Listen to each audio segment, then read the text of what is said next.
care about is money and loyalty. You ain't been where I've been, ain't seen what I seen.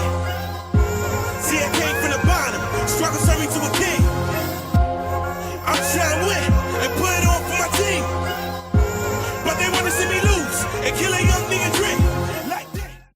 Welcome to Showtime Sports Podcast. I'm your host, Reggie Coleman. I have guests David Broach and Khalid Lewis. Our first topic is who's the MVP? Well, the race is over, but we still going to talk about it. So, Dave, who's your MVP? Well, to be honest, this is the first year in NBA history, or since I've been around watching basketball, that I think it actually should be a co-MVP based upon where both of these guys have taken their teams and the things that they have done. It has been a historic year for the NBA, and it's also great for the NBA and the business. So I don't think that one guy's effort or one guy's numbers should be dismissed based upon what both James Harden and Russell Westbrook have done. Crazy. Leader, Khalid Lewis, I call him leader. What do you think about it? I honestly don't think it's a question. I got Russell Westbrook all the way. Not to negate anything James Harden has done all season, but Russell Westbrook is doing something we never seen before. All right, but let's talk about. I'm sorry to cut you off, Khalid or Lewis, leader. But let's just look at where these teams were last year. All right, give or take. Yes, we're going to say Westbrook did great things for his team, and the numbers have been extraordinary and gave him a triple-double for the year. But where the Rockets were last year to where they are this year, one, to me, shows that Mike D'Antoni's not a bad coach. As a lot of people try to give him a bad. He's a system coach. Absolutely. And the system that they have running right now, like you just mentioned, Reg, the system that they have with the Rockets has been really, really good to them because they have shot makers, and he's allowed James Harden to handle the ball and be the point guard. So like we were just saying, like I said, I don't think that can be missed to know that they were such a bad team last year. And James Harden's had made guys like Clint Capella, who none of us knew who he was before James Harden, a household name. So you telling me co-MVPs? Co-MVP. First time for everything, why not now? I think that's a cop-out. You got to give it to Russell Westbrook. People wrote him off all preseason, off-season when Kevin Durant left. They said they wouldn't make the playoffs. They said they should rebuild. Westbrook ended up signing a new contract, letting people know that he there for the long run, for his career, really. And they're the 6th seed. He averaged a triple-double. He also made players better. So why not give him the MVP? He deserves it. He plays hard every game. He missed one game this season. And, yeah, they lost the first game of the playoffs by a bunch, but I expected that. But they're going to make adjustments, and he's going to do his thing. Of course, he had a bunch of turnovers, but he's going to adjust, and he's going to be better. And I believe they're going to win the second game of the playoffs. Based upon, all right, given what you said, based upon game one, what James Harden did for his team and ultimately for setting the tone for this whole series, if we had to look at it from, I know it's not a... I honestly don't think it's that. It's fair to base it all off of... I feel like the MVP race is going to be based off this series. And I don't think that's fair because... Like I said, the season Russell Westbrook's had all year, like and he's doing, like I said, something we've never seen before in years. I don't understand how you could go against that. To your credit, as you just said, the numbers don't lie. Westbrook has done something that none of us have seen in our lifetime. Averaged a triple-double. Oscar Robertson was the only person or the last person to do that at that level for a whole season. So to dismiss that, I think would be the wrong thing to do. But we're talking about winning, and we're talking about what would happen if you were to take the best player off that team. And we're talking about most valuable player. And in a regular season setting and in a playoff setting, based upon those two teams, I just feel like James Harden What was he? 2 assists or One leader in assists. 1 or 2? I'm talking about overall numbers though. 1 or 2 off of everything that Russell had done. They both have raised their level of play. Where I find it hard to give it to one and discredit winning one, and also discredit what the other has done, knowing that he was just as close, but not as far as the other guy. Well, we're going to have to agree to disagree because Russell Westbrook averages a triple-double. So you can't discredit that. You said you don't discredit it, but co-MVPs is, like I said before, is a cop-out. So Russell Westbrook, I believe, should get the MVP, and Khalid agrees with me. So David, you're on the wrong side of the door right now. 2-1, you guys win this time. You gotta get off the island, baby. So we're gonna catch you on the next flight. But to keep going on within the playoffs, we're gonna talk about the Boston and Chicago series. First off, condolences to Isaiah Thomas and the loss of it in his family, his sister. So what do you guys think about that? Well, I'm going to go first. This is Dave. First and foremost, like you said, condolences to his family and all that he's going through. Nobody knows what that's like to lose a sibling and be able to play at a high level. And one, knowing that everyone there is for you, it makes it hard for you to take your mind off of what is actually going on. All of us having played basketball have always used basketball as a getaway, but it never ever necessarily been on that public stage where everybody had an opportunity to have an opinion on what was going on, and especially in a situation where it's something tragic like that happening. So based upon what I've seen through that first game, I will say in the Boston-Chicago series, that game one, to be honest, I don't think that Isaiah Thomas should have played, but I'm not one to necessarily make that decision. Based off the way the game was played, I will say Isaiah Thomas played really, really well. But Chicago was just a veteran team, better on the boards, and that's something that right now I don't think Boston can fix based upon the size that they have inside. Al Horford is one that I don't really think is a center, but obviously he plays the center position and stretches the floor out, which has become something that's normal in today's game with the 4 and 5 position. But they got out-rebounded by, I want to say, I'm not exact on the numbers, but between 15 and 20 rebounds, they got out-rebounded. And that's not going to be able to win you a series knowing that you're giving the other team so many second-chance opportunities. What do you think, Khalid? Once again, I want to say send my condolences to Isaiah Thomas and his family. I know just losing a family member and dealing with situations like that, that's got to be tough. You got to be a strong individual to play through something like that. So yeah, as they were saying, like, condolences to Isaiah Thomas, because it takes a tough-willed person to actually not only cry pregame, but actually go out and play. And he did what he had to do for his team, but you can just tell, like, basketball was the last thing on his mind. It was more so family. Family actually visited him in Boston to try to give him support while he goes through this tough time, because they do have a game 2, which he can't travel home to Washington. So they came to see him instead so they can give him some type of comfort and try to help him out as best as they can through this tough time. But on the other side, get back to the series, not Boston, Chicago looked good. Jimmy Butler, he's doing what Jimmy Butler does. He scored 30 points. He guarded Isaiah Thomas in the fourth quarter.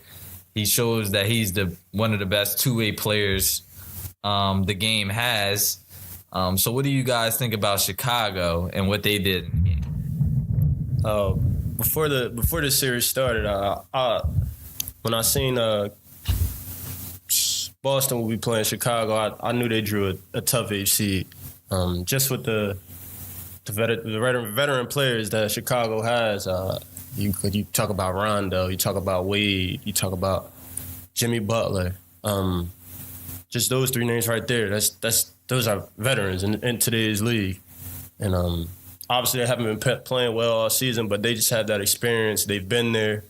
Rondo playing against his former team. That's probably just as fuel to the fire. So. And I'll say, based off, as far as Chicago goes, like to piggyback off what Khalid was talking about, Chicago's a veteran team, still young in some areas, but enough of a nucleus to figure things out that a younger team like Boston wouldn't be able to figure out. And there's also a lot of talk about, on the other flip side, Boston being number one, them being one of the weaker number ones that we've seen in a long time.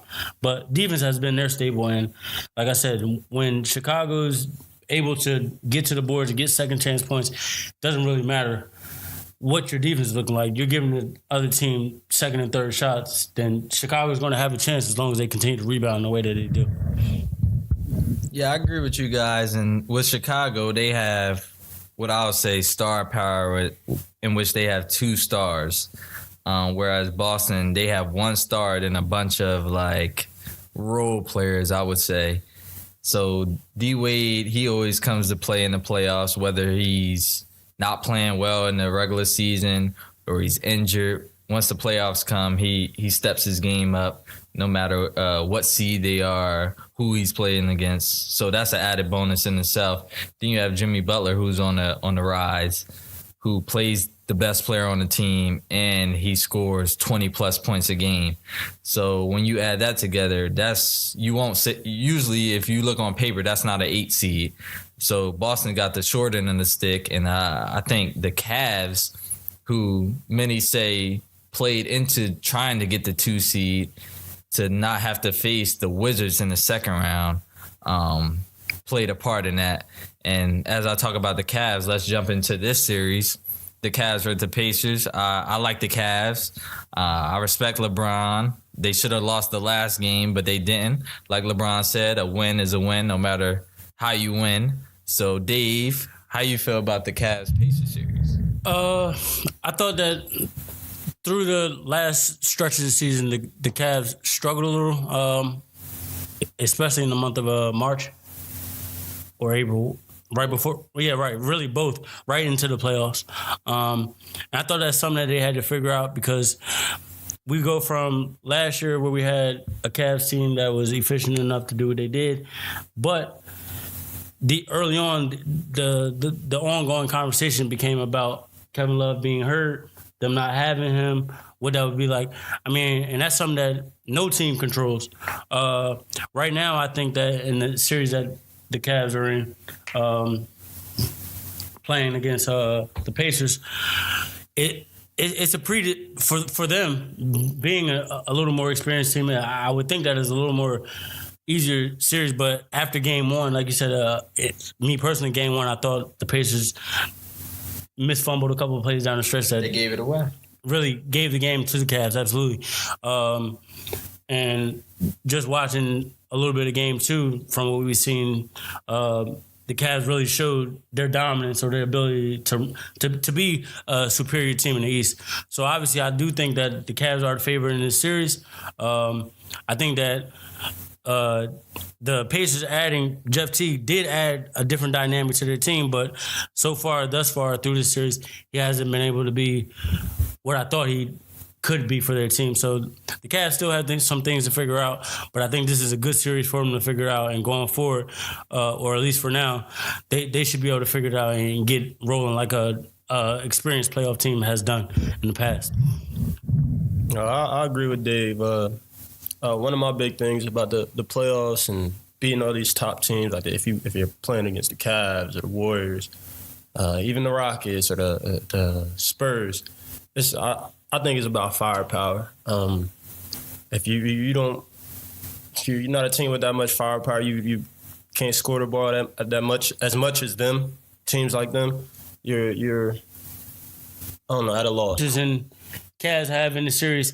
The Cavs have always done a very good job of putting pieces around LeBron James that aren't necessarily dominant, but guys that he can spread the ball to, and they're able to knock down shots and just really just do their job. You look at the Cavs team, you talk about Kevin Love, knockdown shooter.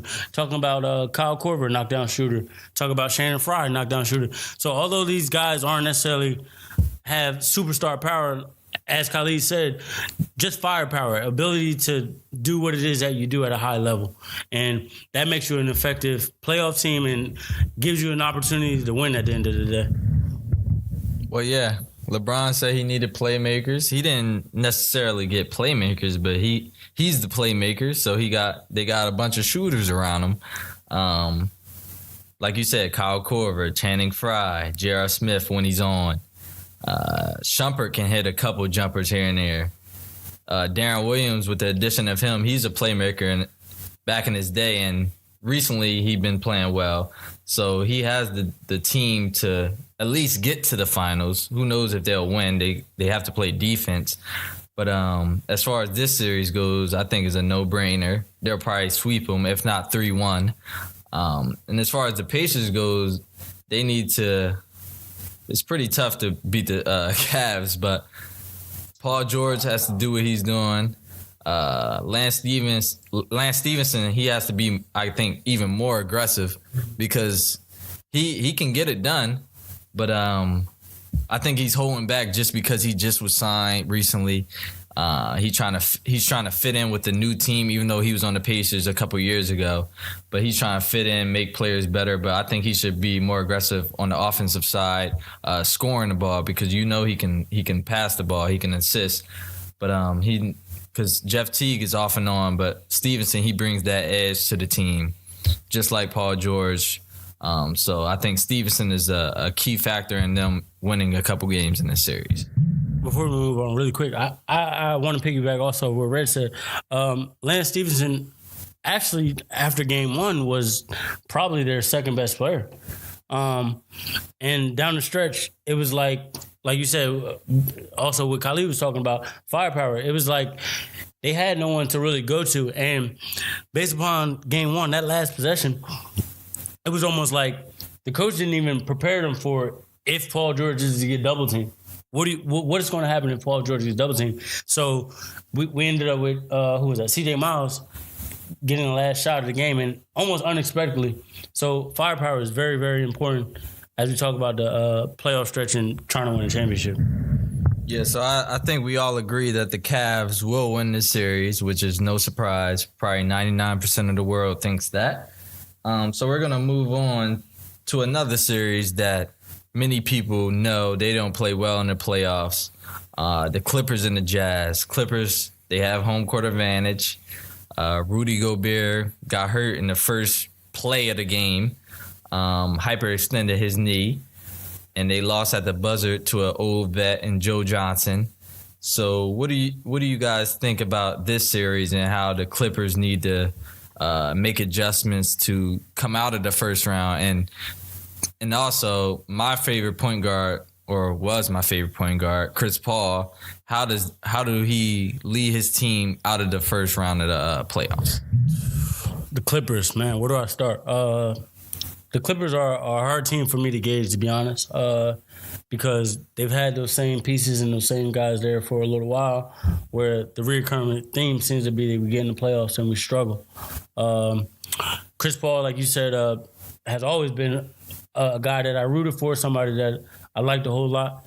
I think that obviously he's one of the better talents in the NBA. But it seems like they're still missing one piece to get them over the hump. They have a lot of, to me, passive-aggressive guys, and a guy like Blake Griffin, DeAndre Jordan, not really a dominant center.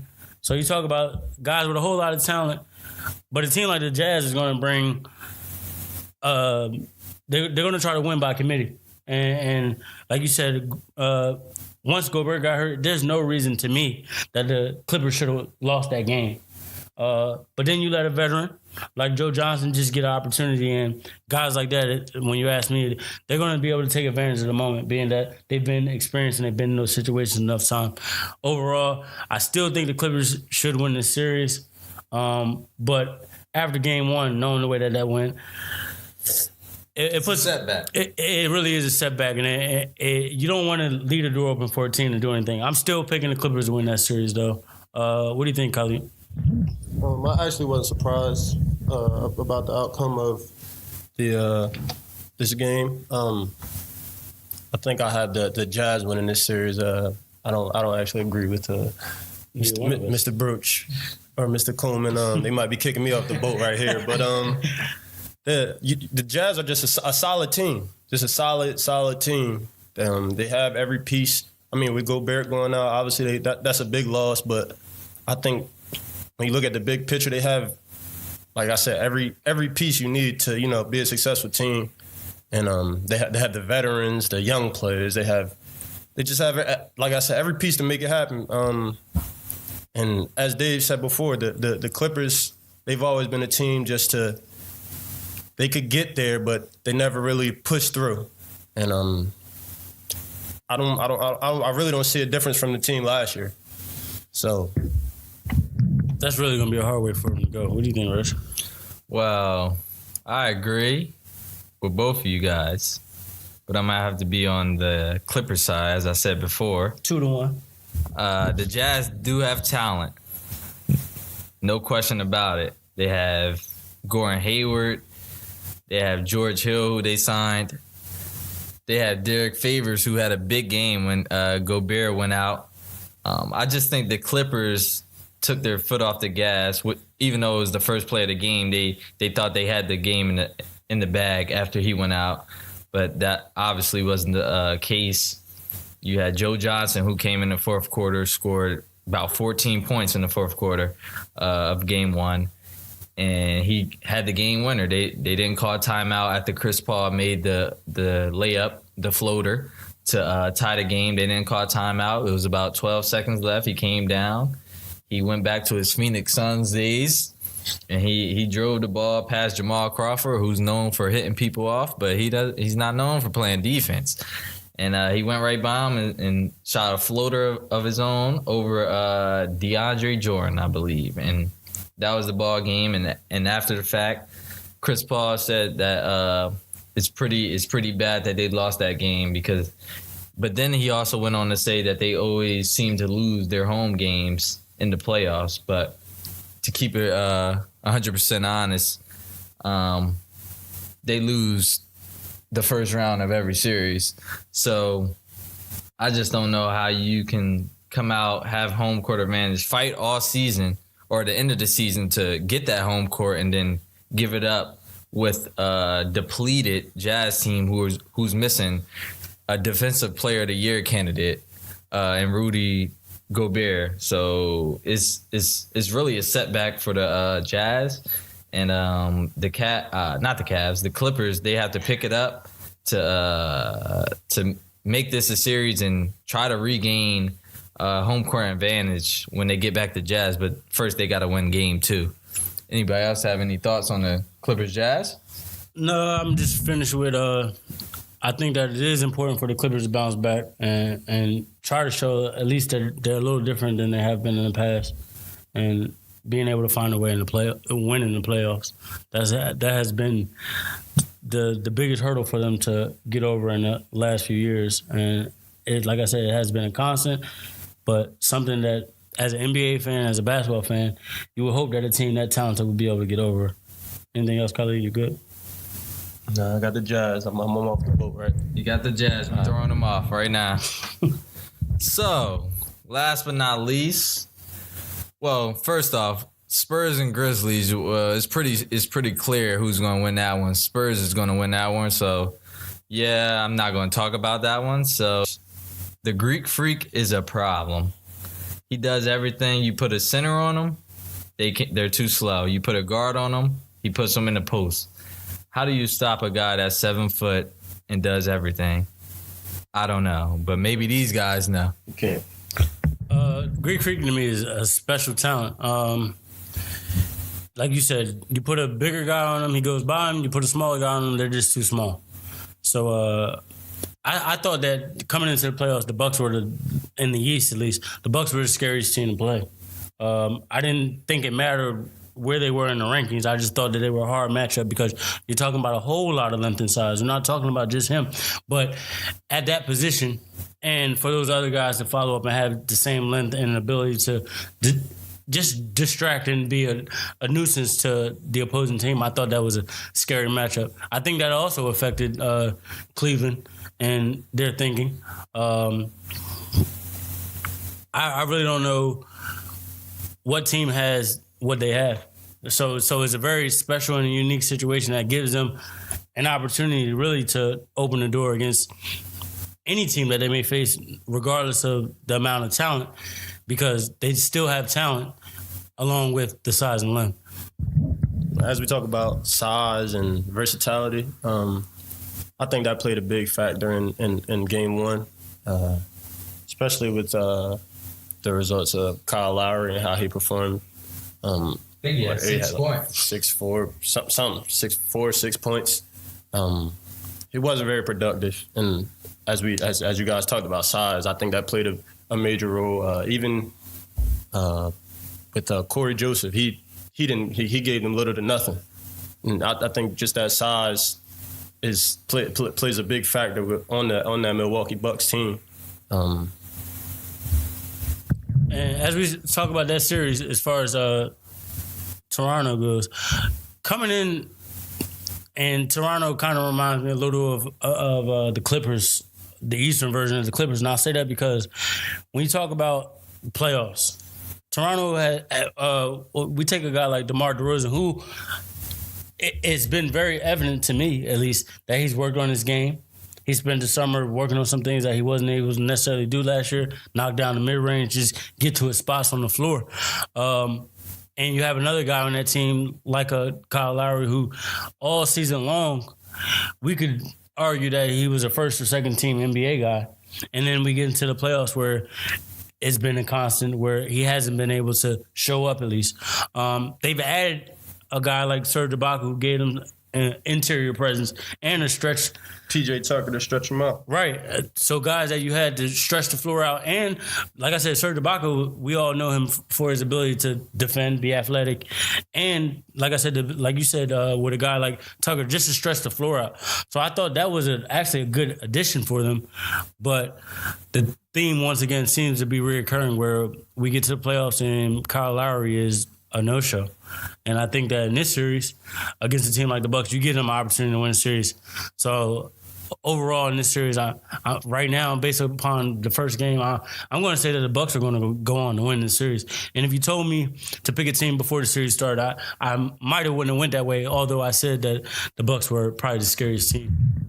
I think just as you said, especially with like Kyle Lowry not playing well, you gotta get something from Corey Joseph, players like Corey Joseph, Patrick Patterson, PJ Tucker. They got to give you something. And that's what they were missing in Game 1. So hopefully, those players fall in line and give some type of pick me up to the team. Who are you taking in this series then, Khalid?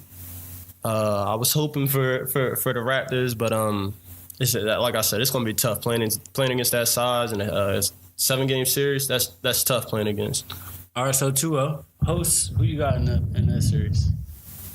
Well, I would like to play devil's advocate, but it's not the case for this game, this series. I also think the Bucks will win this series, and they don't have Jabari Parker, who's out for the season, which is a big blow. But they still find a way to win the first game. It's even more size. And if he was there, their starting five would be 6'6" and taller, and I don't think any team in the league has that. But as far as Toronto goes, Kyle Lowry, he just seems to not show up in the playoffs for some reason.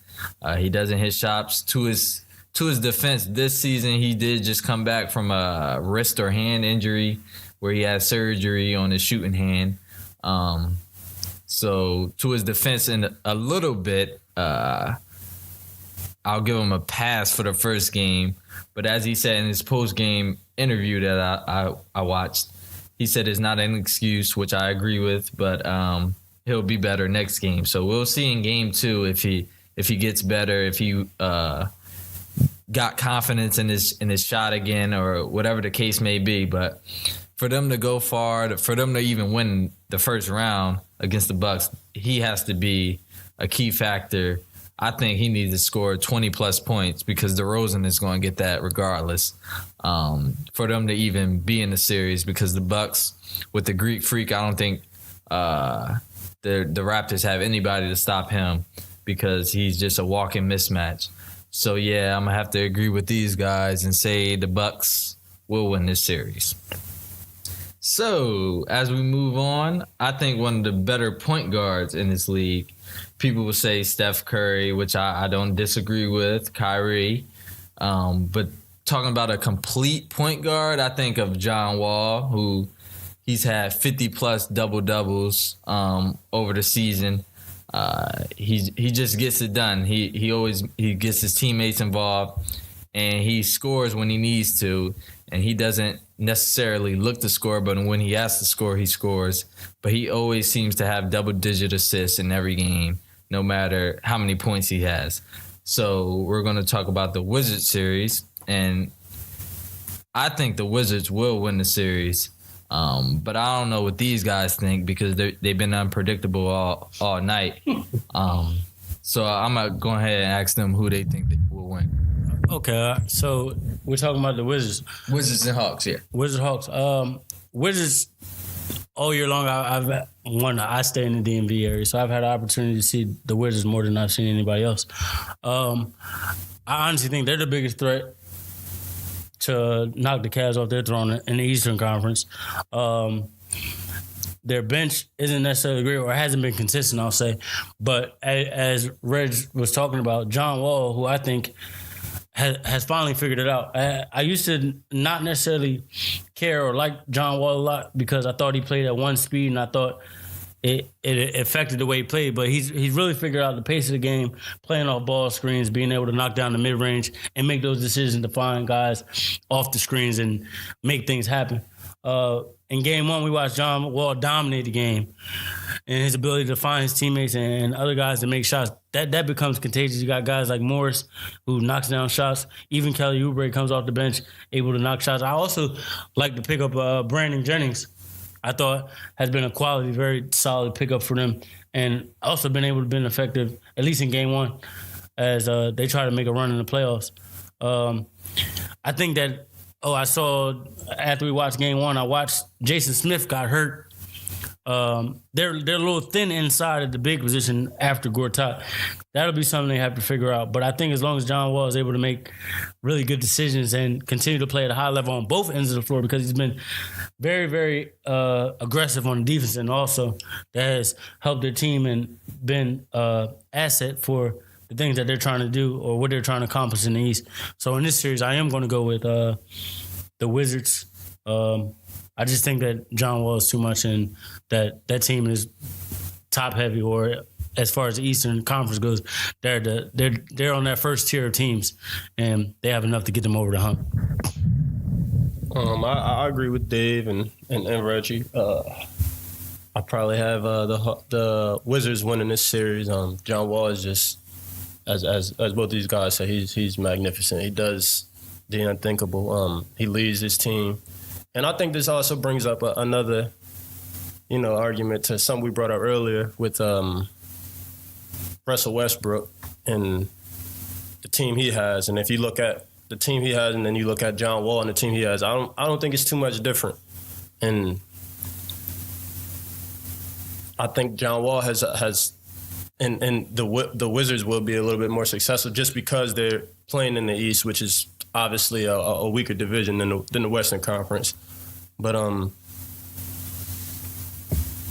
we'll always say that the East is a little more watered down. So being on the East Coast, coaching a team with a frontline guy like John Wall, another important piece for John Wall and his team also that I forgot to bring up was Bradley Beal.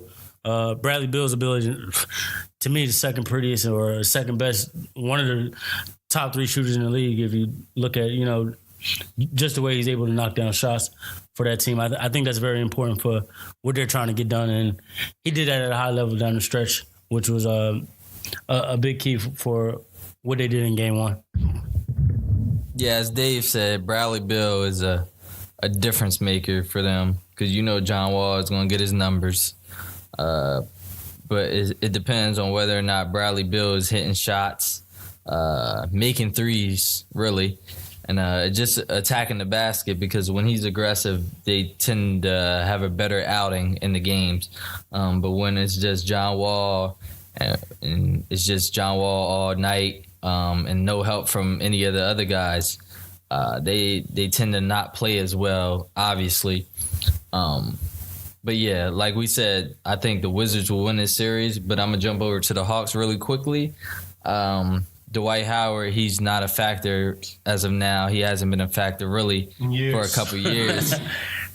And he just isn't it. And like we said earlier in the show, star power. Hawks have no star power, if you ask me. I don't know what these guys feel. But they have no star power, and they want to jump in. Go ahead, whenever you want to. I'm going to quickly jump in. I'm going to talk about, like we just talked about, Dwight Howard. Everywhere he's been, to me, he's been problematic. In the beginning, we tried to give him the benefit of the doubt because of his athletic ability and his ability to just make plays at the rim. But like you said, or like Khalid just said, in years he hasn't been able to do that. And he really was the reason to me. Game one, they lost. I looked at the numbers. I saw he had a lot of rebounds or whatnot, but for a guy to be that big, and he was getting pushed off the block constantly by Gortat, who, don't get me wrong, is a strong center and a big guy, but not one that I would think that was, if we're talking about front one tier and two tier guys, I would take thinking just based off a name and what who they are. I would think Dwight Howard would have been better of the two, and he didn't look good at all. Only finishing with, I want to say, 6 points.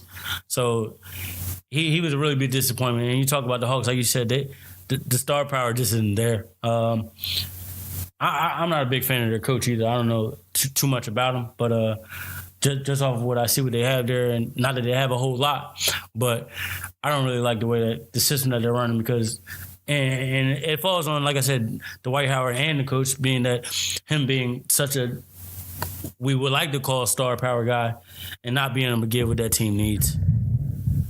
I believe just the Hawks, just like as we said before, just we don't have that guy. With us even having to mention Dwight Howard as the star, it obviously is something bad going on in Atlanta, and they need to figure that out next season. Yeah. And to go against what Dave said about the coach, I think he's actually a pretty good coach. Came from San Antonio, where it's a great system, I think, but he just doesn't have a star player to build around. But overall, I think he's a good coach. He just doesn't have the players. So on that note, we all said the Wizards will win. But last but not least, a team that I really don't like personally. But the Warriors and the Trailblazers, that series was pretty good so far from the first game. A lot of scoring, a bunch of trash talk between Draymond Green, Damian Lillard, and CJ McCollum. You got to love it when it's trash talk involved. But the Warriors won the first game. And so how do you guys think the rest of the series will go? To me, like you said, this series, the beginning of the year, first of all, on paper, I would have thought that Portland would have been a little better to help their seeding, but it is what it is. Now we're talking about the playoffs. So for them to be in a series with the Warriors, I don't really know if they have enough. Injuries also added to their downfall, or not having a third or fourth option, somebody else, firepower, as we've been speaking about for a while. And Damian Lillard and CJ McCollum, two very strong guards. I think they have a bright future, but I really don't think they have enough really to compete or get over the hump against the Warriors. As I've been mentioning before, it's a recurring thing with just firepower. It's tough when you have two players, that come out and give you, what they're going to give you every night, but you don't know what everybody else around them is going to give you. And playing against a team like the Warriors, you need everybody to play their role, everybody to play above the expectations. And I don't think you're gonna get that out of it. You might get that 1 or 2 games from the Trailblazers. A 7-game series is not gonna happen. I think this series will be over quick. Yeah, it's hard for me to say, but I agree. The Warriors will win. Well, I think they will win. It's just too much star power, as we talked about before. You got Klay Thompson, Kevin Durant, Steph Curry, and Draymond Green, who does everything. Trailblazers just don't have enough scoring to keep up with them. They have McCollum and Lillard who can score with the best of them, but then after that, it's nothing really. They have a bunch of role players who can't create their own shot. They are missing their center, who they just acquired midway through the season from Denver, Nurkic. He's hurt, and who knows if he's going to be back for this series. But if he doesn't come back, then I don't see them even coming close to competing with the Warriors this series. And any other thoughts before we sign out tonight?